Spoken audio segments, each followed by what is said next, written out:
Hi everyone, I'm Colleen Carmian. I love data. And I am so giddy after the presentation so far because it means that I can do a Tina Turner thing and start really slow because you've already heard so much about who our students are, and I can just relax in my first few slides as you see who we are, and then I will start really rolling as I show you data on steroids and analytics and what we've learned about our students in the last few years. So you've already heard about who a profile is of our students on campus and how difficult it is sometimes to get them to the finish line. And this is what that finish line looks like in terms of our losses. 20% of our first-year students, 10% of our sophomores, 5 to 10% of our students in the majors. 5% doesn't seem like very much, but our transfer students are such a high population that that really means 2 to 3 times more students than those students in the pre-majors. So what can we look at that can talk to us a little bit about what we do? What do we do about it? In the past, all we've done is report on it, right? You've seen this, the yearly census report that says, here's the percent of students we have that are African American, American Indian, Asian American. We count, we sum, we share, and we don't do anything. We don't really look any deeper in terms of what we're obligated to do for the federal government, the state government, etc. But we have so many tools now that can show us more, can show us our students right now, thin slice them, and provide some insights on what they're struggling with, how we break them down. We can click on those students who are first-year students, the 401 of them, and see who is struggling in this minute, who is not responding in the learning management system as quickly as their colleagues.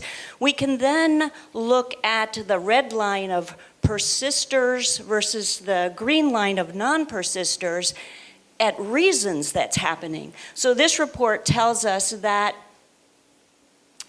51% of our non-persisters have the habit of registering for classes 20 days or less than the beginning of a term. If we could change that behavior so that they got the classes that they needed when they needed them, we could increase retention, is the prediction.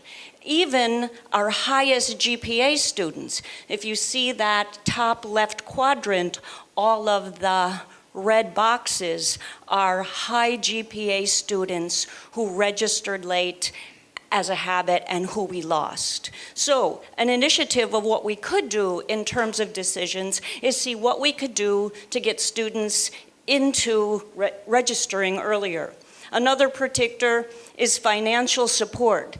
This says that for our undergraduates on campus, 55% of them dropped out when, although they qualified for need-based aid, they got less than $400 per quarter.